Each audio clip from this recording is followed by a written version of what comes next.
सखी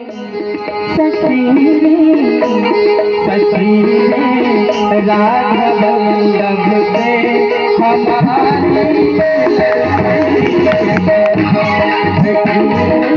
हमारी राघव लभ से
अरे हमारी घोषणा आपने पहले ही कर दी थी और पूरी हुई।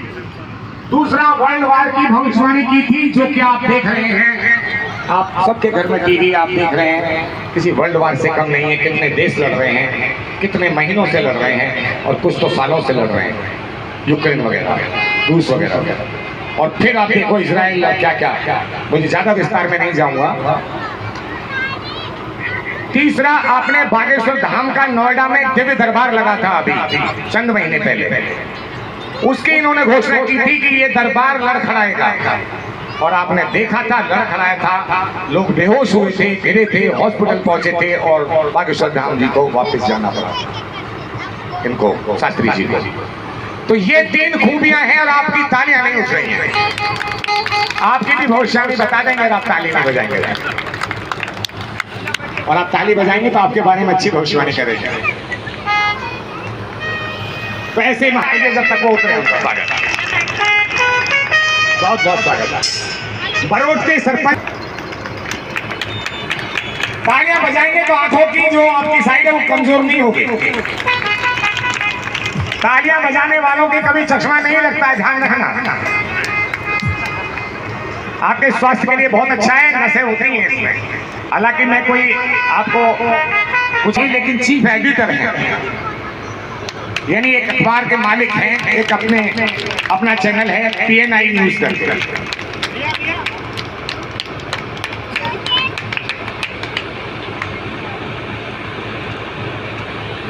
बहुत बहुत स्वागत पवन जी आपका।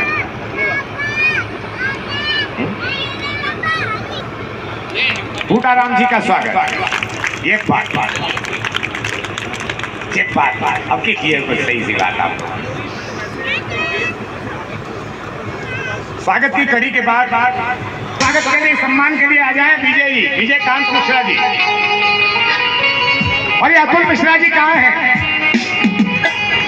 अतुल मिश्रा जी, भैया ललित मिश्रा जी सारा काम करते रहते हैं।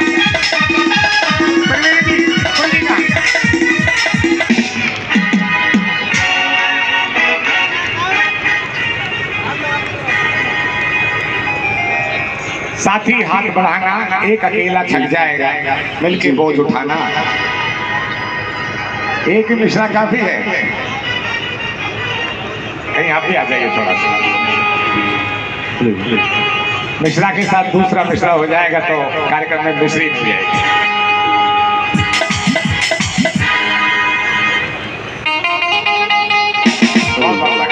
ऐसे त्रिपाठी जी, त्रिपाठी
काफी बिहतिलाल की, कुछों के एक हाथ उठ रहे हैं, कुछों के दोनों हाथ उठ रहे हैं।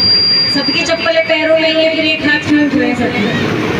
अधिकतर एक हाथ वो लोग उठाते हैं जो एक हाथ सबकी चप्पल दबाए। प्रांगण सजा हुआ है आज यहाँ पे और सभी बड़े दूर दराज से लोग आए हुए हैं।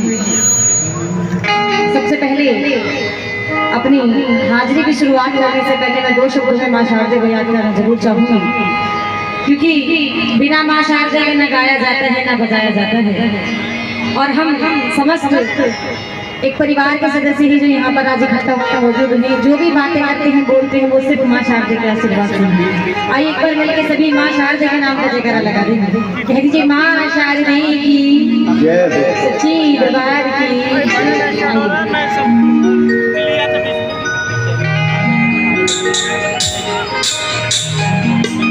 गुरुर् ब्रह्मा गुरुर् विष्णु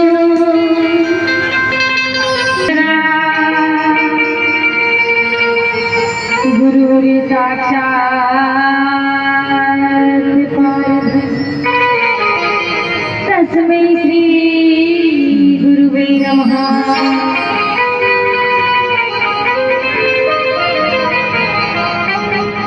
सच्ची दरबार की माँ शारदे की। आइए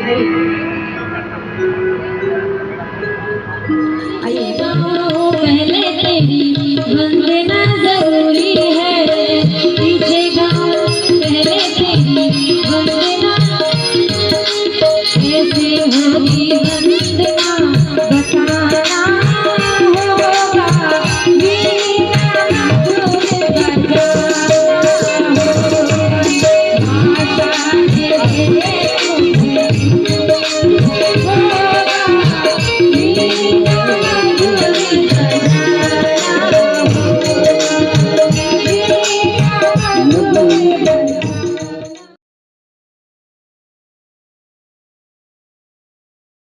दूर रह के करने ही वाला था, करने ही वाला था मैं तो आत्महत्या। खुश कर दिया मोदी ने मुझे बंद करके, खुश कर दिया मोदी ने मुझे बंद करके। और साथ जिनके पास 2-2 हजार के नोट थे उन्हें भी चिंता हुई, वो क्या कह रहे हैं 2 हजार के नोट से सीधा तुम्हें रखा नहीं, रखा था मोड़ के, सीधा तुम्हें रखा नहीं, रखा था मोड़ के। सोचा नहीं था जाओगे यूं दिल तोड़ के, तुमको कमाया बेईमानी और हाथ जोड़ के। क्यों जा रहे हो आज यूं साथ छोड़ के, क्यों साथ छोड़ के। और वो क्या कह रहा है, मुझे अब लग रहे हो रद्दी अखबार के जैसे। जब बंद हो गए तो कह रहा है 2 हजार के नोट से जिसके पास था, मुझे अब लग रहे हो रद्दी अखबार के जैसे। बीच में जो छोड़ दे गठबंधन सरकार के जैसे, बीच में जो छोड़ दे गठबंधन सरकार के जैसे। पहले भी प्यार जिससे किया धोखा दे गया, वो 1 हजार का परमानेंट ही बंद हो गया। पहले भी जिससे प्यार किया धोखा दे गया, अब तुम भी लग रहे हो 1 हजार के जैसे। अब तुम भी लग रहे हो 1 हजार के जैसे। अच्छा साहब, भाई को भाई की चिंता होती है, 2 हजार के नोट को 500 की चिंता हुई कि मेरे साथ तो ये हो रहा है कि मेरे छोटे भाई के साथ ऐसा ना हो जाए। तो वो क्या कह रहा है, मोदी जी से प्रार्थना कर रहा है, मैं जा रहा हूं। देखो बहुत अच्छी बात सुना रहा हूं साहब, मैं जा रहा हूँ मुझको परहेज नहीं है, मैं जा रहा हूँ मुझको परहेज नहीं है। बाजार में भी मेरा कोई क्रेज नहीं है, मैं जा रहा हूँ मुझको परहेज नहीं है। बाजार में भी मेरा कोई क्रेज नहीं है। पर छोटे भाई 500 पे रहम करना, उसको विदान करना उसकी एज नहीं है, उसको विदान करना उसकी एज नहीं है।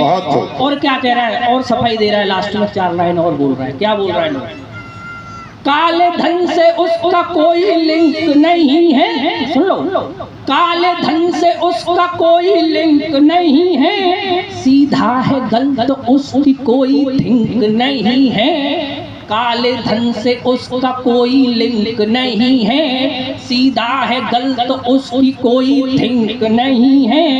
यदि मेरे वाले रंग से नफरत है आपको, यदि मेरे वाले रंग से नफरत है आपको, उसका अलग है, सुन लो, वो पिंक नहीं है। क्या बात है, पिंक नहीं है, बहुत बहुत बहुत अच्छा।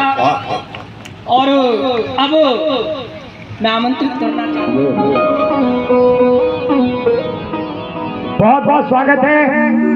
बहुत देर से घर में आंखें लगी थी, हुजूर आते आते बहुत देर कर दी, आपने गाना सुना होगा, लेकिन देर से नहीं आए हैं, बिल्कुल ठीक ही आए हैं, बहुत दुरुस्त आए हैं। बहुत बहुत हृदय तल से स्वागत है माननीय विधायक जी का, राजेश चौधरी जी का, और पत्नी का आए हैं, भाभी श्री भी साथ आई है, इसलिए डबल तालियां।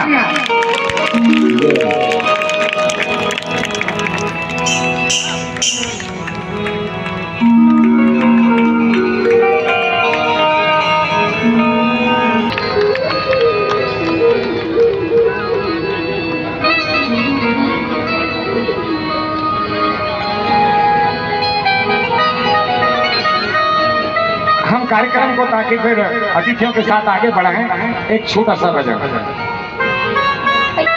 जैसा आप चाहे, छोटा सा भजन।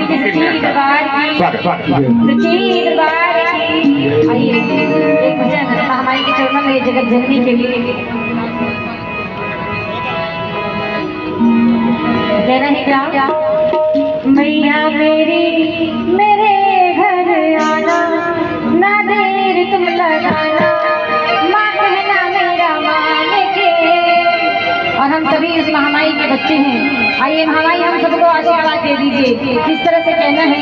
मैया मेरी मेरे घर ना देर तुम लगाना, माँ कहना मेरा मुझे दर्श का देखा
इसलिए हमें जब भी मौका मिले अपने जिंदगियों को पवित्र करते हुए भजन कीर्तन गाते रहना चाहिए। जो भजनों को गाना सके ऐसी वाणी का क्या फायदा, जो भजनों को गाना सके ऐसी वाणी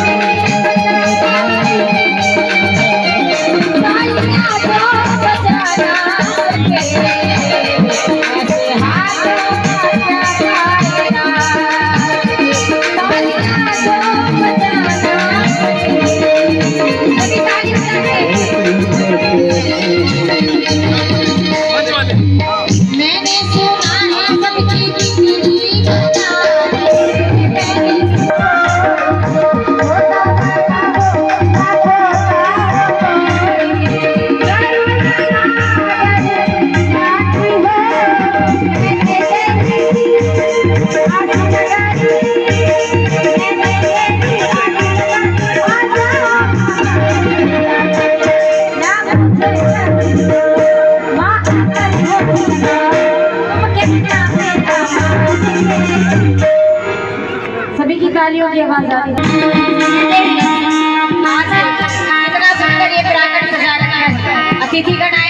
बारात लोग आएंगे, सारी तैयारियां की गई। आइए कहना है क्या, सजा दो घर गुलशन सा, सजा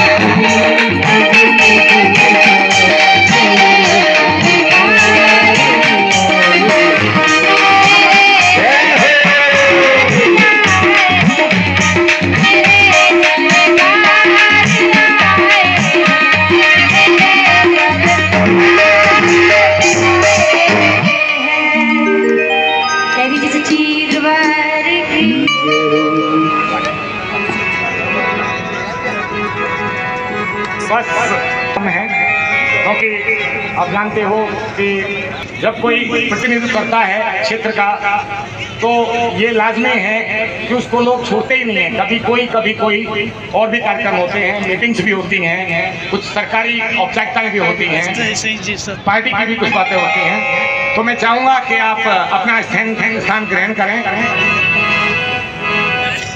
ताकि हम अतिथिगण का सम्मान कर सकें। बहुत अच्छा गाया आपने, बहुत अच्छा।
अभिषेक भैया आगे में आप टीवी नहीं है, आप नहीं कह सकते ना, आप भाई आपका टीवी है।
अति सुंदर आवाज बता रही थी।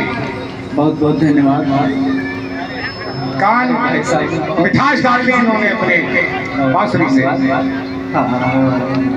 हमारे भैया की कुछ फरमाइश थी, श्याम तेरी वंशी पुकारे राधा नामा। बिल्कुल मथुरा है इसलिए जरूरी है। पुकारती ही पुकारती क्या बात, राधा को पुकारना मुरली का धर्म है। वाह। आइए सुनते हैं।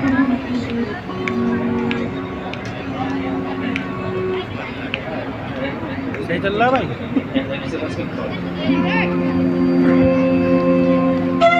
वो नहीं है, इसके ऊपर लगा देते।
मधुर जी, हमारा सुनने का बहुत मन था, लेकिन विधायक जी को जाना होगा।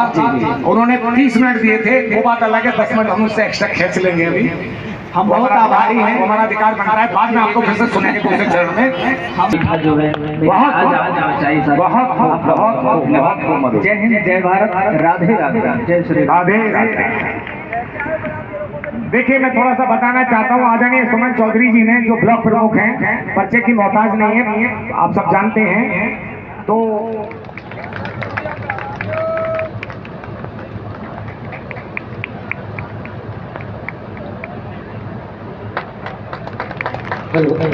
मैं चाहूंगा देश के बड़े कवि साहित्य चंचल जी का भी विधायक जी सम्मान करें। बहुत देर से संचालन कर रहे हैं और बड़ा सुंदर संचालन कर रहे हैं।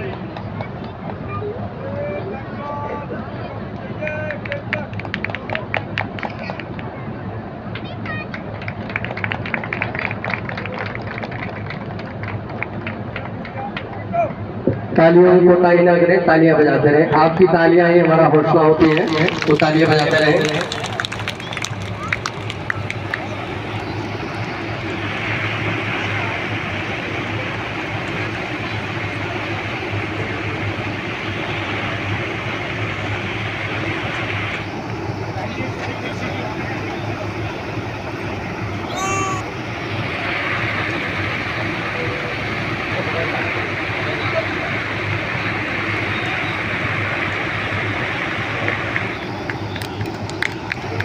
स्वागत की कड़ी के बाद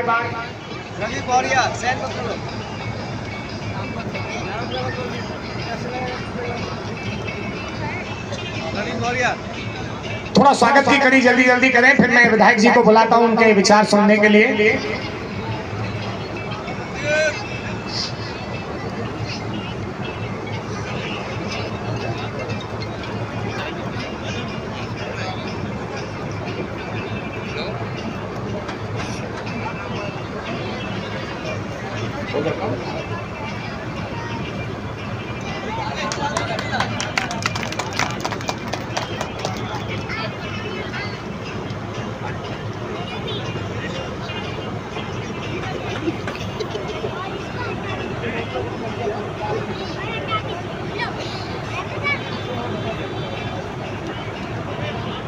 सम्मान की कड़ी पूरी हो गई। हर हर बोले भोले बाबा की। आज के इस कार्यक्रम में हमारे बीच यहाँ पर आ रहे हैं बहुत बड़े ज्योतिषाचार्य, जो कई अभी भविष्यवाणी कर रहे थे। आपके सामने भी प्रश्न छोड़ दिया आपने। और ज्योतिष का काम ऐसा काम है, उसकी हर पल परीक्षा होती है और हर व्यक्ति करता है नहीं करता है। ऐसे हमारे आदरणीय विष्णु शर्मा जी, इस ट्रस्ट के अध्यक्ष, जिन्होंने इस पावन काम में, इस पावन कार्य को करने का बीड़ा उठाया। ऐसे सम्मानीय महेंद्र उपाध्याय जी, ट्रस्ट के महासचिव, जो दिन रात अपनी पूरी ऊर्जा के साथ तन मन धन अपना लगा करके इस पुनीत कार्य में अपना सहयोग कर रहे हैं। आदरणीय प्रवीण पांडे जी, उनके साथ राम लक्ष्मण की तरह से दोनों की जोड़ी लगातार काम कर रही है। ऐसे सम्मानीय अतुल मिश्रा जी उपाध्यक्ष, सम्मानीय ललित मिश्रा जी सचिव, सम्मानित साहित्य चंचल जी बहुत शानदार संचालन इस कार्यक्रम का कर रहे हैं। उनका मैं बहुत बहुत हृदय की गहराइयों से अभिनंदन करता हूँ। आदरणीय पवन राय जी, सम्मानीय कवि सती दीक्षित जी, इस ब्लॉक की ब्लॉक प्रमुख आदरणीय सुमन चौधरी जी, आदरणीय देवेंद्र दास जी, सम्मानीय रवि सेन जी, सम्मानित विनोद परमानी जी, संजय चौधरी जी, हरपाल सिंह जी सरपंच, आदरणीय गिरिराज प्रधान जी, और इस कार्यक्रम में सभी उपस्थित मेरे बुजुर्गों, मेरी माता बहनों और नौजवान साथियों, सबसे पहले मैं अपने बुजुर्गों के चरणों में अपना शीश नवा करके प्रणाम करता हूं और आयोजकों को धन्यवाद देना चाहूंगा कि इस राष्ट्र कार्य में, इस पुनीत कार्य में, इस धर्म के कार्य में मुझे यहाँ बुलाकर के इतना सम्मान दिया और मुझे वो सौभाग्यशाली व्यक्ति बनाया कि मेरे हाथों से इसकी आधारशिला रखी जा रही है। 12 ज्योतिर्लिंग, इस दुनिया में कोई भी हिंदू कहीं रहता होगा, मैं केवल भारत की बात नहीं कर रहा, पूरी दुनिया के अंदर हिंदू संस्कृति, हिंदू धर्म को मानने वाला कहीं भी रहता होगा, उसके मन में भी ये इच्छा रहती है कि मैं जाकर के भगवान शिव के 12 ज्योतिर्लिंग का अपने पूरे जीवन में दर्शन कर सकूं। ये हर हिंदू की इच्छा होती है। जैसे कहीं रहता होगा दुनिया में और चाहता है कि वृंदावन की धरती तो देख लूं, उस धरती को तो प्रणाम कर लूं जहां भगवान कृष्ण ने जन्म लिया था। अयोध्या के अंदर जाके भगवान राम को तो प्रणाम कर लूं, उनको तो देखूं जहां मर्यादा पुरुषोत्तम ने अवतरण लिया था। उसी तरह से 12 ज्योतिर्लिंग पूरे देश के अंदर अलग अलग जगह पे हैं। बहुत जगह पे मुझे भी जाने का मौका मिला है और ऐसे कई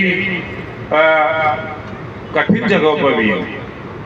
अभी आप केदारनाथ जाओगे तो सांस लेने में दिक्कत होती है, ऑक्सीजन की कमी।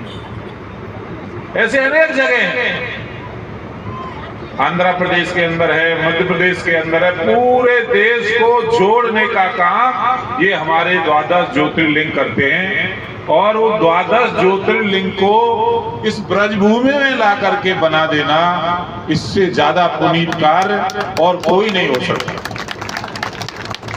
ये तो भगवान कृष्ण की भूमि है, ये तो पवित्र भूमि है, ये तो पूजनीय भूमि है और उस भूमि में आपने ये कल्पना की कि यहाँ 12 ज्योतिर्लिंग का निर्माण करेंगे और निर्माण भी ऐसा करेंगे भारत माता का नक्शा बना करके पूरे नक्शे पर जहां वो 12 ज्योतिर्लिंग स्थित है वहीं बनाएंगे। तो आप कल्पना करिए जब ये बन जाएगा कितना विहंगम दृश्य होगा, कितना सुंदर सीन होगा वो।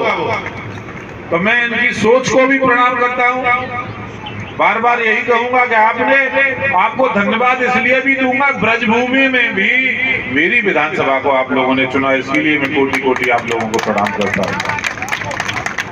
और मेरी विधानसभा में भी मेरे गांव को चुन लिया, मेरे क्षेत्र को चुना। ये भी मैं तो इनके पास गया नहीं था, न किसी ने कहा था। ये तो सब देवीय कृपा हो रही है, भोले बाबा की इच्छा पूरी हो रही है। भोले बाबा ने इनके दिमाग में ये बात डाली कि जाइए जहां से ब्रज 84 कोस की परिक्रमा निकलती है, पूरे देश भर से लोग आते हैं, पूरी दुनिया से लोग आते हैं और पैदल नंगे पैर अपनी परिक्रमा करते रहते हैं। वहां जाकर के ऐसा एक संस्थान बनाइए, ऐसा एक पवित्र स्थल बनाइए, ऐसा एक भगवान का स्थल बनाइए जहां लोग आकर के अपने आप भाव विवल हो जाएं और आप सबको धन्यवाद दें और परमपिता परमात्मा से ये विनती करें कि इस स्थान को बनाने वाले जुग जुग जिए और लगातार तरक्की करें। ये कोई सामान्य काम नहीं है। लगता है कई लोगों को मंदिर का निर्माण हो रहा है, कई बार हमारे मन में भी आती है मंदिर बनना है, बड़े हल्के में हम लोग देते हैं, पर जो बनाने वाला होता है ना उसको पूछिए, एक एक ईंट की व्यवस्था करना, जमीन की व्यवस्था करना, कैसे इस पूरे परिसर को ये डेवलप करेंगे, ये तो करने वाला ही जानता है। जीवन लगाना पड़ता है, अपना सर्वस्व उस पर न्यौछावर करना पड़ता है, तब जाकर के कोई प्रतिष्ठान और कोई धार्मिक स्थल बन करके तैयार होता है। मैं बार बार इन लोगों को धन्यवाद इसलिए भी दे रहा हूँ। हमारे संचालक महोदय रास्ते की बात कर रहे थे, आप रास्ते की तो बात छोड़ो, ये सब काम करना तो मेरी जिम्मेदारी है। आज धूल उड़ रही थी, आज आपने उसको कवर करके सुंदर बनाया है। अगली बार जब आऊंगा तो धूल का एक कण यहाँ नहीं होगा, चमचमाती हुई रोड होगी। और उसकी बात छोड़ दो, आपको जो आवश्यकता पड़े, ये मेरी जिम्मेदारी है। मैं इस विधानसभा का प्रमुख हूँ, मुझे यहाँ सब जनता जनार्दन बैठी हुई, इन्होंने जिम्मेदारी दी है कि मैं अपने क्षेत्र में अच्छे काम करूं, अपने क्षेत्र का विकास करूं।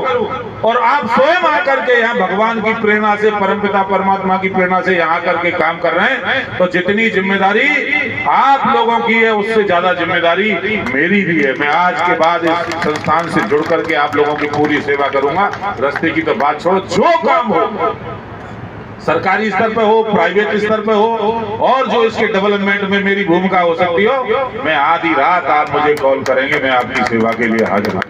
और ये तो वो स्थल है, देखो परमात्मा की कृपा अपने आप होती है। प्रमुख जी का तो कोई आने का कार्यक्रम यहाँ था नहीं, वो तो क्षेत्र पंचायत की बैठक थी, तो उन बैठक में उनको जाना था 9 जी। मैंने कहा भगवान शंकर के मंदिर का निर्माण हो रहा है, इस पुनीत कार्य में हम दोनों मिलकर के करेंगे। और कोई भी धार्मिक कार्यक्रम तभी पूर्ण होता है जब कोई व्यक्ति पति पत्नी दोनों जोड़े से हो, तो ये तो उसी ने किया है, अपने आप हो गया। और एक दिन ये स्थान नाम करेगा। और मैं आप लोगों से भी निवेदन करूंगा, जो सहयोग जिससे बन सकता हो, जो सहयोग बन सकता हो, इन लोगों की इतनी मदद करना कि ये हमारे प्रचारक बन करके जाएं, और जहां जहां जाएं, इस संस्थान के काम से जाएं, जहां व्यक्तिगत काम के से जाएं, कहें कि ब्रजवासी बहुत अच्छे लोग हैं, हमने वहां पर जाकर के एक अच्छा काम शुरुआत की और उसमें दिन रात एक करके हम लोग सहयोग कर रहे हैं। मैं तो करूंगा ही, मेरी तो जिम्मेदारी है, पर आप लोग यहाँ रहते हैं, आप लोग 24 घंटे यहाँ हाजिर हैं, इनको कोई दर्द नहीं होना चाहिए किसी प्रकार। इनके पैर में कांटा भी लगे तो उस कांटे को निकालने का काम आप लोगों को करना है, या आप लोगों को नहीं। तो आप देखते हो, आप गोवर्धन जाइए, छाता क्षेत्र में जाइए, बलदेव क्षेत्र में जाइए, मथुरा वृंदावन तो अपने आप में धर्म की नगरी है और मंदिरों की नगरी है। यमुना के जब इस तरफ आप आओगे, या तो भौगोलिक दृष्टि से इसलिए समझ लीजिए भगवान कृष्ण भी यहाँ आए। यमुना के इस तरफ आने के बाद इतने धार्मिक स्थल इस क्षेत्र में नहीं है। आप देखोगे राधा रानी का मंदिर, बंसीबट, भांडीर वन और 4-5 ऐसे स्थान मिलेंगे, लक्ष्मी जी का मंदिर, झाड़ी वाले हनुमान बाबा का मंदिर, और वहां जाओगे तो हर गांव में 4 मंदिर आपको मिल जाएंगे। तो ये तो मैं बार बार इस बात को कहूंगा कि इन लोगों को परमात्मा ने ही भेजा है दूत बना करके, इस क्षेत्र के विकास में जाकर के अपनी भूमिका बना। और एक संस्थान कहीं बनता है, एक धार्मिक स्थल कहीं बनता है, तो पूरे क्षेत्र का विकास होता है। अब ये सड़क बनेगी, यहाँ मंदिर बनाएंगे, लोग यहाँ आएंगे, रोजगार के साधन अपने आप ही डेवलप होंगे। तो हम सब लोग इनकी मदद करें। और हमारी पार्टी तो वैसे भी बाबाओं की पार्टी है कि नहीं? उत्तर प्रदेश के मुख्यमंत्री, मुझे नहीं लगता है उनसे बड़ा संत कोई होगा जो अपने प्रदेश की जनता के लिए 3 बजे रात में सुबह उठ करके और रात को 12 बजे तक सेवा का काम करता हो। उससे बड़ा संत और कौन हो सकता है? संतों का काम सेवा ही करना तो है, समाज को दिशा देना ही तो है, समाज को धर्म के रास्ते पे लाना ही तो है, समाज में सद्भाव रहे, प्रेम से सब लोग रहे, अपने धर्म के प्रति अटूट उनका विश्वास हो। यही तो संत हमें रास्ता दिखाते हैं, उसको बखूबी कर रहे हैं। और सरकार भी पूरी सेवा में लगी हुई है। आप सोचिए, इस सरकार को आने से पहले ये नियम था सरकार में कि किसी भी मंदिर में एक ईंट आप सरकारी पैसे से नहीं लगा सकते। किसी भी धार्मिक स्थल में कोई डेवलपमेंट नहीं हो सकता था। मोदी जी ने कमान संभाली दिल्ली के अंदर, और लखनऊ के अंदर कमान संभाली योगी जी ने, और कानून बना दिया। और आज आप देख रहे होंगे, यहाँ से चले जाइए भांडीर वन, कितना सुंदर मंदिर भव्य और दिव्य सरकारी पैसे से ब्रज तीर्थ विकास परिषद ने बनाया है। आपको उदाहरण देखने के लिए मिल जाएगा। और ब्रज के अंदर जितने भगवान कृष्ण से जुड़े हुए पुराने स्थल हैं, जितने भी मंदिर हैं, उनको उसी मूल स्वरूप में बनाने का काम उत्तर प्रदेश सरकार कर रही है। जिसमें हजारों साल पहले वो होते थे, वो खंडहर हो गए थे, उन पर कंस्ट्रक्शन की आवश्यकता थी। आज ऐसे मुख्यमंत्री हमको मिले कि पूरे ब्रज को उसी स्वरूप में ले जाने का काम कर रहे हैं। पूरे ब्रज के अंदर इतना काम चल रहा है, ब्रज को ब्रज बनाने का पहले किसी सरकार ने नहीं सोचा था। 500 साल से लड़ाई चल रही थी भगवान राम के मंदिर के निर्माण की। हजारों लाखों लोगों ने अपने आप को कुर्बान कर दिया उस लड़ाई में। हमारे और आपके जीवन में देखा होगा मुलायम सिंह की शासन में किस तरह से वहां बर्बरता पूर्वक कार सेवकों पर गोली चलाई थी और सरयू का पानी खून से लाल हो गया था। सैकड़ों लोग उस घटना में मारे गए थे। मैं तो कॉलेज में पढ़ता था, ये भी सरकार थी। और आज मोदी और योगी के नेतृत्व में भव्य मंदिर का वहां निर्माण हो रहा है और हम सब लोग वो सौभाग्यशाली लोग हैं। 500 साल से जिस मंदिर का निर्माण नहीं हो सका था, उस हमारे जीवन काल में उस भगवान राम के मंदिर का निर्माण हो रहा है। मैं आप लोगों से निवेदन करूंगा, एक बार जाइएगा जरूर, और नहीं तो मेले चलूंगा। मुख्यमंत्री जी ने उस दिन जब आए थे मथुरा, मुझसे कहा था कि अपने क्षेत्र के लोगों को ले जाकर के अयोध्या के दर्शन कराने हैं, तो मैंने कहा महाराज जी जरूर कराऊंगा, मेले चलूंगा, मेरी जिम्मेदारी बनती है। और ये कोई छोटा काम नहीं है। नहीं तो वहां मस्जिद थी, कितनी लड़ाई हुई, मैं बहुत उस विषय में नहीं जाऊंगा। आप कल्पना करिए यदि केंद्र के अंदर नरेंद्र मोदी जी की सरकार नहीं होती, उत्तर प्रदेश के अंदर योगी जी की सरकार नहीं होती, तो भगवान राम के मंदिर का निर्माण होता क्या? आज भोले बाबा के मंदिर का यहाँ उद्घाटन करने के लिए हम सब लोग एकत्रित हुए। भोले बाबा की नगरी काशी, दुनिया की सबसे प्राचीन नगरी, क्या हालत थी उसकी। नरेंद्र मोदी जी वहां के सांसद बने और आप एक बार जाकर के अब देख लेना, पूरा कायाकल्प हो गया है। इतना जबरदस्त कॉरिडोर का निर्माण हुआ है कि उत्तर प्रदेश के अंदर सबसे ज्यादा तीर्थ यात्री यदि कहीं आते हैं तो वो काशी के अंदर ही आते हैं। परिवर्तन करके दिखा दिया, चमत्कार भोले बाबा ने अपने आप करके।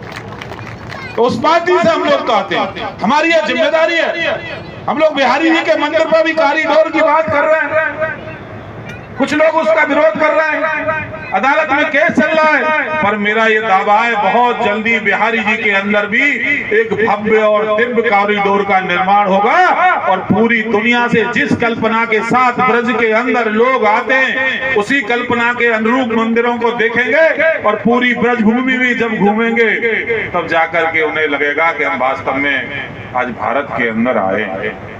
और ये तो परिक्रमा मार्ग है। पिछले साल आपको याद होगा, साल भी नहीं हुआ, अभी शायद 8-10 महीने हुए, कुछ लोगों ने अफवाह फैलाने का काम किया कि परिक्रमा तो यहां से बंद हो जाएगी, परिक्रमा तो गई। अरे जिसको भगवान ने शुरू किया हो, जो भगवान का कार्य हो, उसको कोई बदल सकता है क्या?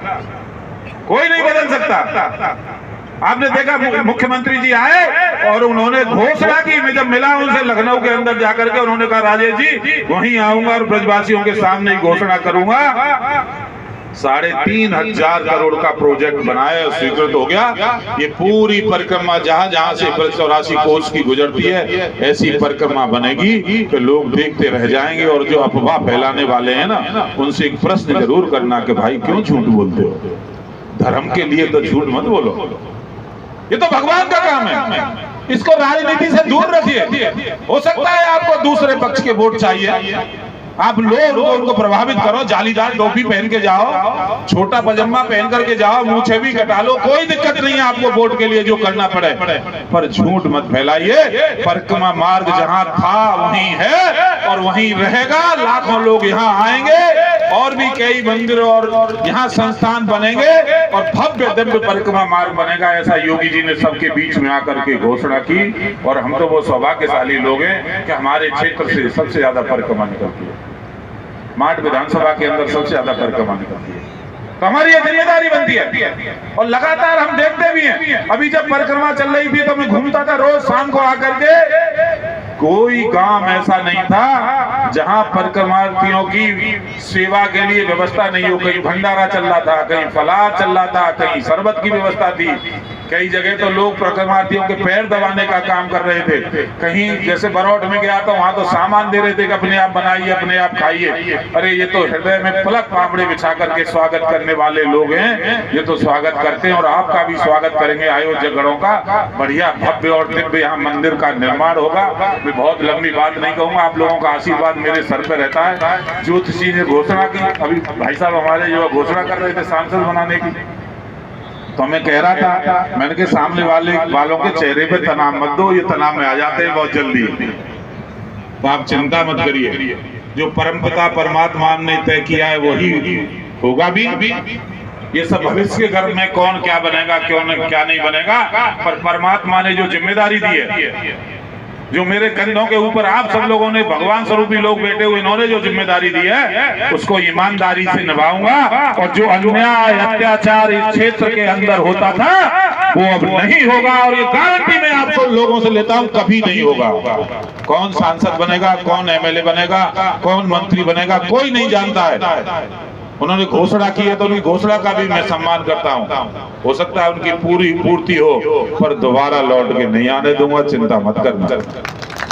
बिल्कुल कतई परेशान होने की आवश्यकता नहीं है। आपने अपने बालक को सेवक के रूप में चुना है, आपके चरणों की सेवा होगी। एक गांव का बिना किसी भेदभाव के साथ विकास होगा, कोई किसी के साथ भेदभाव नहीं होगा। ऐसा नहीं होगा 100 मीटर इंटरलॉकिंग इधर से बन गई, 150 मीटर इधर से बन गई, 30 मीटर बीच में इसलिए छोड़ दिया कि वोट नहीं देते थे लोग। ये राजेश नहीं कर सकता, ये न मेरे संस्कारों में है, न मेरे बुजुर्गों ने ऐसा सिखाया है, न मेरी पार्टी मुझे ऐसे ही सिखाती है, न मेरे कहीं दूर दूर तक कोई ऐसा सहयोगी है जो ये सब करने का काम करे। मैं तो सबसे कहता हूँ, अरे जिन्होंने वोट दिया उनका भला, और जिन्होंने नहीं दिया उनका और ज्यादा भला हो सकता है। मेरे अंदर कोई कमी नजर आई होगी, मुझे उस कमी को आकर के बता देना, कोशिश करूंगा उस कमी को दूर करूं, और आपके हृदय में कैसे भी अपनी मेहनत, अपने पुरुषार्थ के दम पर जगह बना सकूं, यही जिम्मेदारी मेरी है विधायक के नाते। आप सब लोग यहाँ पधारे, आपका बहुत बहुत धन्यवाद। एक बार फिर आप लोगों को आह्वान करता हूँ कि आप सब लोग आइए, कोई समस्या हो तो मुझे बताइए, और इन आयोजक गणों का पूरा सम्मान करिए, इनका सहयोग करिए। ये तो सब मंदिर यहाँ बन रहा है तो कितने सौभाग्यशाली लोग हैं भाई, कहाँ से आकर के लोग इस भूमि पर सेवा करने के लिए आ रहे हैं। तो हमारी ये जिम्मेदारी बनती है, कोई, मैंने जैसे कहा, इनके पैर में यदि कांटा लगता है तो उस कांटे को निकालने की जिम्मेदारी मैं आप लोगों को दे करके जा रहा हूँ। जो मेरे स्तर का काम होगा मैं करूंगा, मेरी पूरी भूमिका इसके डेवलपमेंट में रहेगी। जो आप काम बताओगे, सड़क का, बिजली का, पानी का, जो काम होगा वो सारे काम हम करेंगे, और ये स्थान एक दिन एकदम दिव्य और भव्य स्थान बनेगा। इसी कल्पना के साथ बहुत बहुत धन्यवाद।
हर हर महादेव बोल पे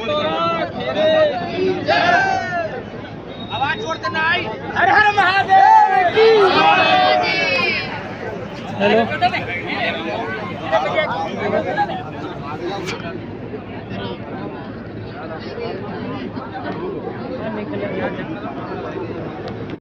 बहुत बहुत स्वागत आप सभी का बाहर लगा हुआ है सभी प्रसाद में। धन्यवाद, नमस्कार।